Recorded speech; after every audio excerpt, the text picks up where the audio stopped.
Hello friend, welcome back to my channel नारी की दुनिया।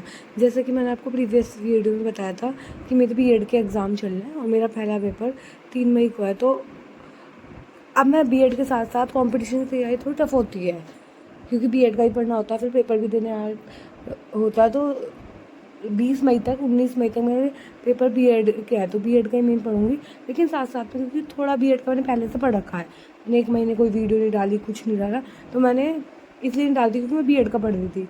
तो अब जितना भी होगा बीच में टाइम कि मैं थोड़ा बहुत 1-2 टॉपिक कर लिए, ज़्यादा तो नहीं मैं नहीं दे पाऊँगी ईवीएस का, क्योंकि ना तो अभी नोटिफिकेशन आया है, और नोटिफिकेशन आ गया होता तो मैं ज़्यादा फोकस करती भी।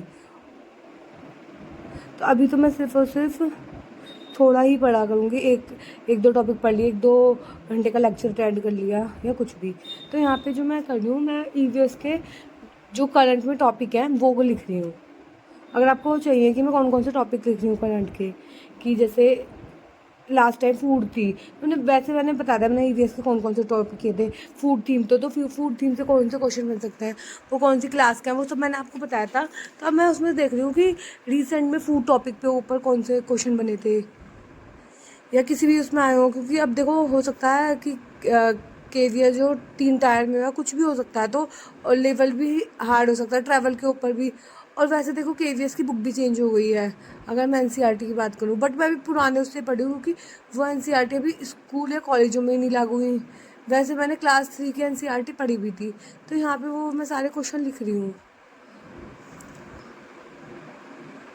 और सारे टॉपिक देखने के बाद कि किस टॉपिक से काफ़ी सारे, जैसे बहुत सारी थीम्स आई थी, तो मैंने थीम्स लिखी थी। और उसके बाद ये सारी चीज़ लिखने के बाद कुछ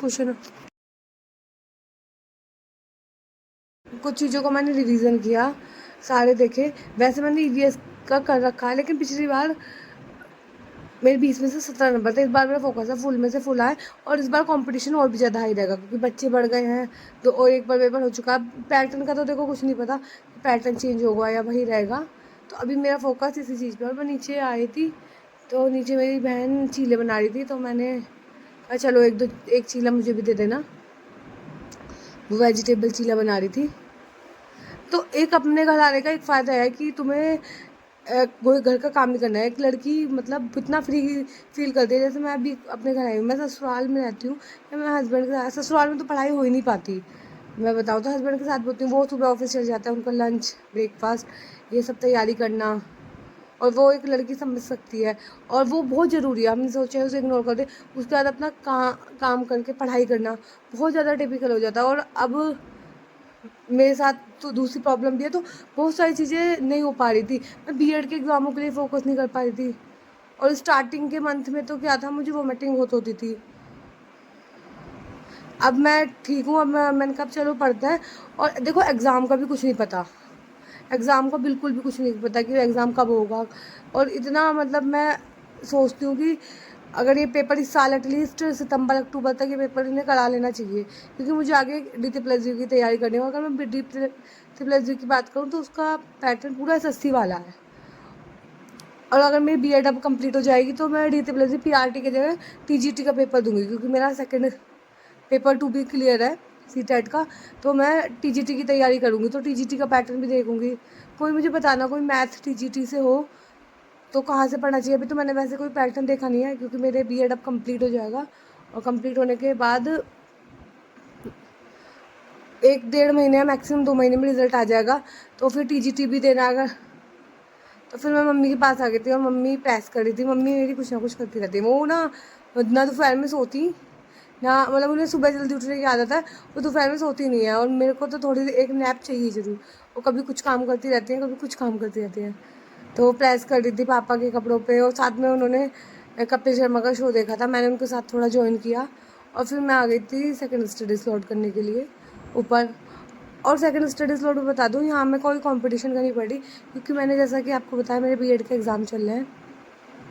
तो यहाँ पे मैं वो जो बीएड के मैंने जो क्वेश्चंस हैं उनका रिवीजन कर रही हूँ, क्योंकि बीएड के पेपर भी देने ज़रूरी है। और जब तक हम पढ़ेंगे नहीं तो क्या लिख के आएंगे। वैसे एक फ़ायदा होता है, जब हम डिस्क्रिप्टिव पेपर लिखते हैं, तो थोड़ा बहुत अपने साथ पास से भी ऐड ऑन कर सकते हैं 1-2 चीज़ें। तो ये प्लस पॉइंट रहता है।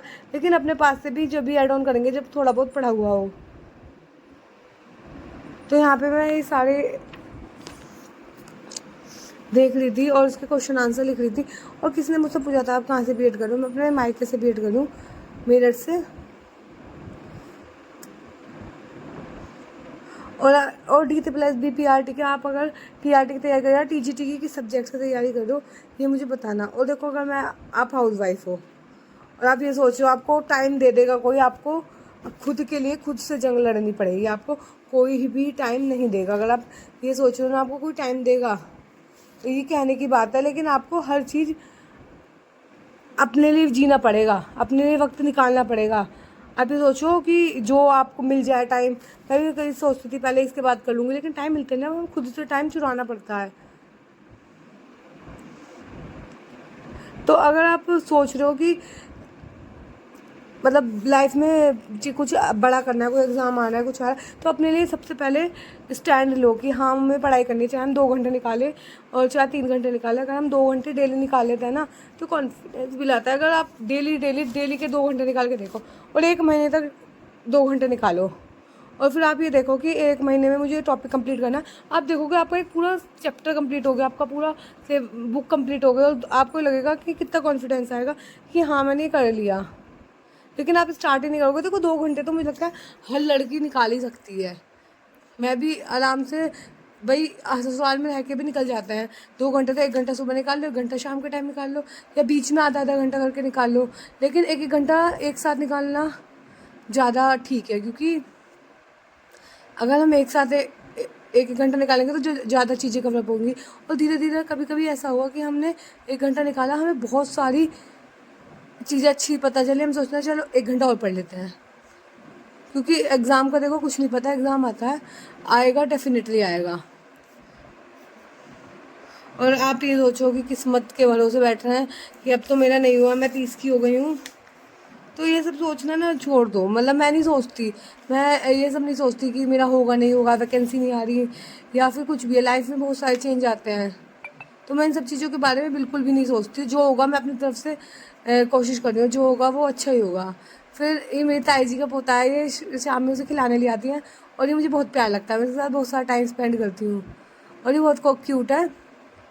और ये अपनी उसमें बैठ के आया था और मम्मी से बात कर रही थी, तो बिल्कुल रिएक्ट, और रो नहीं रहा था बिल्कुल भी, रोता नहीं, बहुत कम रोता है। और बच्चे रोते नहीं है तो अच्छा लगता है, तो बच्चों के साथ खेलना।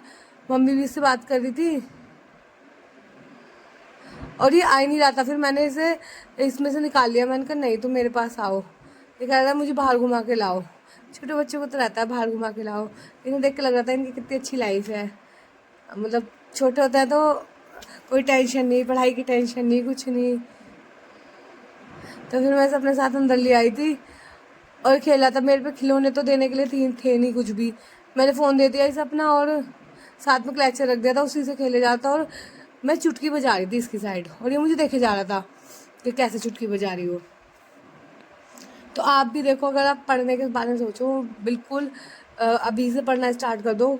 ये रिग्रेट अब बाद में आएगा, मुझे भी बहुत सारी चीज़ों का रिग्रेट रहता है कि शादी से पहले तैयारी हो सकती थी, बट रिग्रेट करके या दुखी होकर कोई फ़ायदा नहीं है, क्योंकि जो हमें अपॉर्चुनिटी अब मिली है फिर हम इसी चीज़ में निकाल दें 1-2 साल जब हो सकता था। फिर एक ये होता कि यार जब तो एज भी थी, तो अभी मेरे पे जितना भी टाइम है, जब तक मेरी 30 कंप्लीट नहीं होती है, तो 30 कंप्लीट होने से पहले पहले मैं KVS का तो दूंगी DT+G भी दूंगी, 30 से पहले तो मे भी हो ही जाएगा।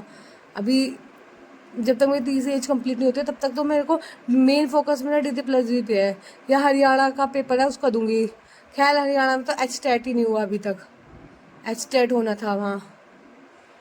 तो आज की वीडियो, आपको वीडियो पसंद आई है तो वीडियो को लाइक करना, चैनल पर नया है तो सब्सक्राइब